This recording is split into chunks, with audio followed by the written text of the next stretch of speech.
500 साल की तपस्या के बाद आज भगवान राम अपने घर में विराजे हैं, यानी अपने महल में गए हैं।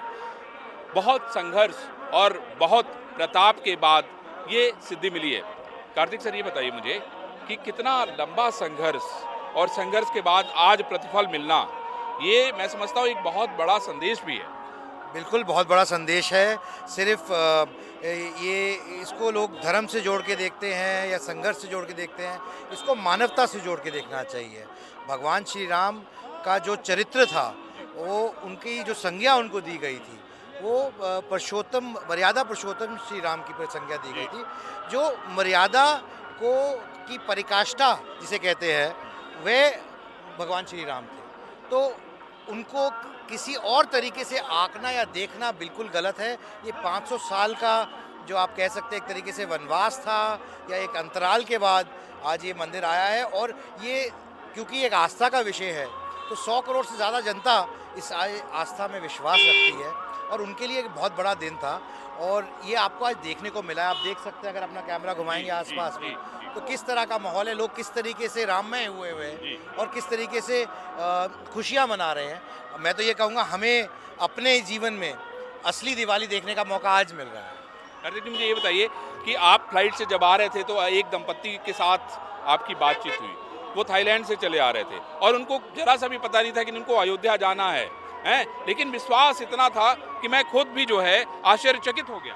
देखिए, हमारे क्षण क्षण में राम है, हमारे कण कण में राम है, हर चीज़ में राम है।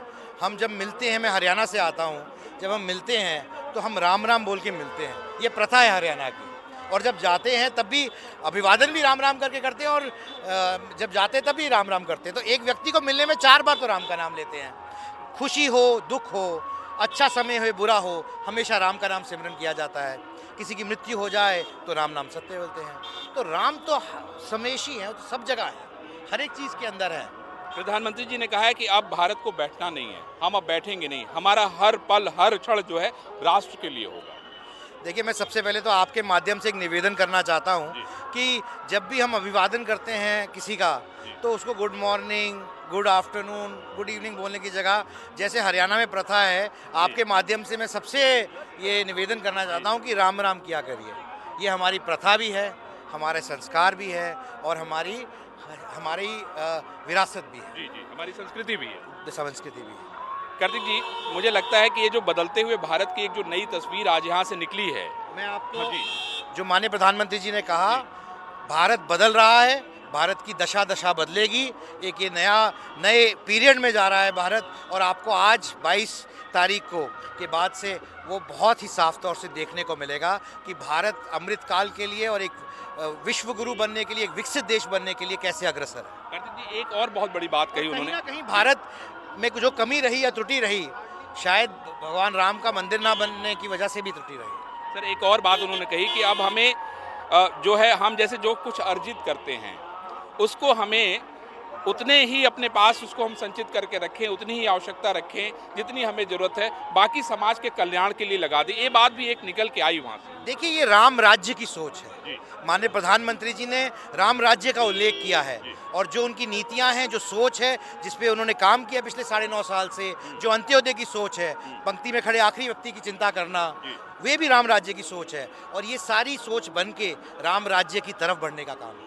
कार्तिक जी, 11 दिनों की तपस्या तो उनको धर्म ग्रंथों के अनुसार यही कहा गया था कि भाई सिर्फ 3 दिन तपस्या करने की आवश्यकता है, लेकिन उन्होंने कठिन तपस्या करने का निर्णय लिया। 11 दिन तपस्या की। पूरे भारत में उत्तर, दक्षिण, पूर्व, पश्चिम, जहाँ जहाँ राम गए वहाँ जाके होके आए। मैं समझता हूँ कलयुग के अंदर राजा तपस्वी हो, ऐसे बहुत कम का उदाहरण देखने को मिलेगा। शायद नहीं मिलेगा कोई और उदाहरण। लेकिन ये जो उत्तर, दक्षिण, पूर्व, पश्चिम जाने का प्रधानमंत्री जी का निर्णय था, ये किस तरह का संदेश हमें देता है सर? क्योंकि ये अद्भुत है, मतलब हर उस जगह पे गए जो राम से जुड़ा हुआ। राम राज्य की जो परिभाषा है वो समांतर विकास की है, सबको साथ लेके चलने की है। हर व्यक्ति जो पीड़ित है, शोषित है, जिसको किसी ना किसी तरीके से किसी से समाज ने कमी रखी है, उन सबको समांतर विकास करने की और सबको साथ लेके चलने की है। उन्होंने एक मैसेज देने की कोशिश की है पूरे देश के अंदर, पूरब से लेके पश्चिम तक, उत्तर से लेके दक्षिण तक, कि पूरा देश बढ़ेगा और पूरे देश को बढ़ाने का काम माननीय प्रधानमंत्री जी कर रहे हैं। कार्तिक जी, उन्होंने दो और बातें कही। एक तो उन्होंने गिलहरी का उदाहरण दिया, दूसरा उन्होंने जटायु का उदाहरण दिया। उन्होंने कहा कि आप अपने आप को छोटा मत समझिए, हर मतलब जो भी आप योगदान देते हैं राष्ट्र के विकास में। हमारे ग्रंथों में, गीता में, रामायण में यही लिखा है कि आप कर्म करिए, फल की चिंता मत करिए। और कोई काम छोटा बड़ा नहीं होता, सबका अपना अपना रोल होता है, अपना अपना तरीके से सहयोग करना होता है, और हम सबको 100 करोड़ से ज़्यादा जनता को सहयोग करना चाहिए। ये तो एक यज्ञ है, इसमें सबकी आहुति चाहिए। कार्तिक जी, मैं भी आपको बहुत भावुक देख रहा हूँ। मतलब राम का दर्शन करने के बाद निकलना, कल से मैं देख रहा हूँ कि आप पूरी अयोध्या घूम रहे हैं, हर जगह, हर उस जगह जा रहे हैं। सबसे पहले आए तो आपने मंदिर साफ किया, और मंदिर साफ करने के बाद मैंने देखा कि आप एकदम भाव विह्वल, मतलब जो होता है ना एक इमोशनल अटैचमेंट। मैंने नहीं कभी सोचा था कि ये दिन देखने को मिलेगा। मैं इतना ही कहना चाहता हूँ, और मन बहुत खुश है, प्रफुल्लित है।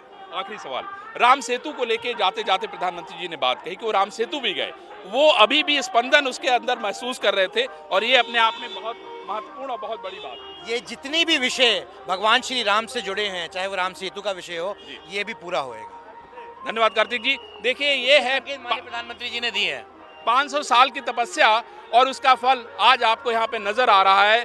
और आपने देखा कि किस तरीके से सांसद कार्तिक शर्मा ने बड़ा स्पष्ट रूप से कह दिया है कि आने वाला समय जो है वो बदलते हुए भारत का होगा, एक ऐसे भारत का होगा जो दुनिया में जो चाहेगा वो पाएगा।